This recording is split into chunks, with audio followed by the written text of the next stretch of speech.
CAVU Designwerks was formed 2 years ago, and our goal was to allow clients to obtain attractions which were meeting their creative needs, but with much less complexity.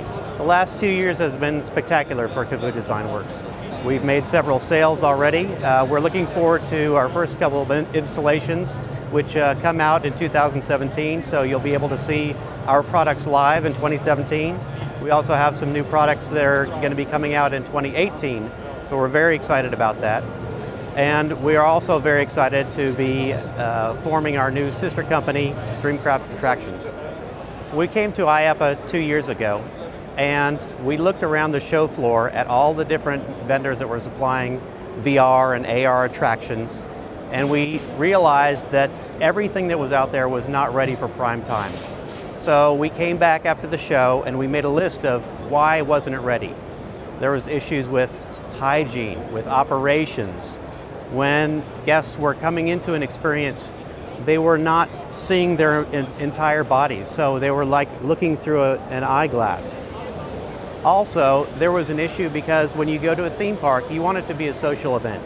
You came to the park with your family and friends, and when you put this thing on your head, all of a sudden you're by yourself. So we wanted to create a solution that would address all of those issues. And with that, we formed Dreamcraft Attractions to solve all those issues. The most exciting thing for me in the VR industry right now is creating overall a sense of immersion. The idea that you can be inside of the experience, the idea that you can embody a character that you want to be, and when you're in it, you lose all sense of the world beyond that. You are in that space. Every story has its own personality. Every character needs their own personality based on the story. So first of all, you need to immerse into this world, in this reality, this universe, in order to create the characters that make sense in this universe. Technical art bridges the gap between the technical side and the art side, and we take the art assets that are generated by the art team and figure out how to make those work technically in the product. Design is incorporated in a way to look at how do we create an experience both from a visual standpoint, audio, haptics, and how do all those pieces come together to create a fully immersive experience that take people on an adventure to somewhere they never dreamed they could go. It's all about what the guest or the user experiences, and when we do our job right, the technology disappears. The story is not about the technology, it's about the content.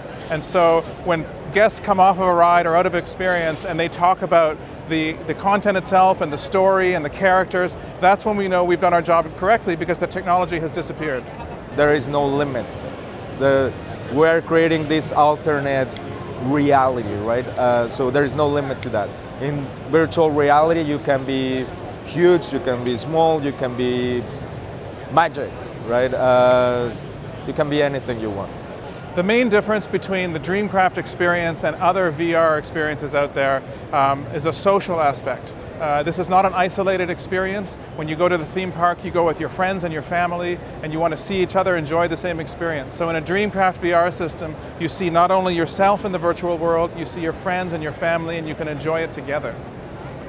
So this is a very, very innovative product. It's state of the art, really cutting edge on the immersive experience.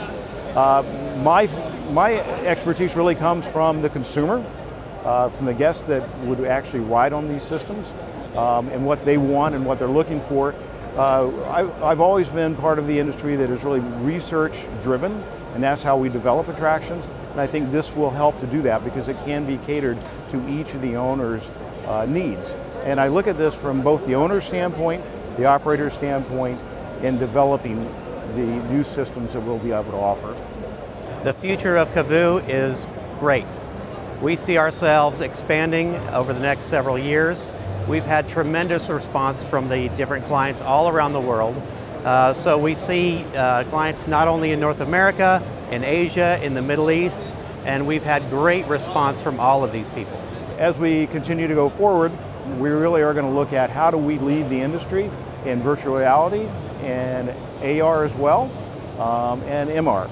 And so we've got some exciting ideas that we're going to continue to develop. And we've got a great team and staff that has a lot of experience in developing video games, mobile apps, and whatnot. And I think it's going to be really transformative for the industry.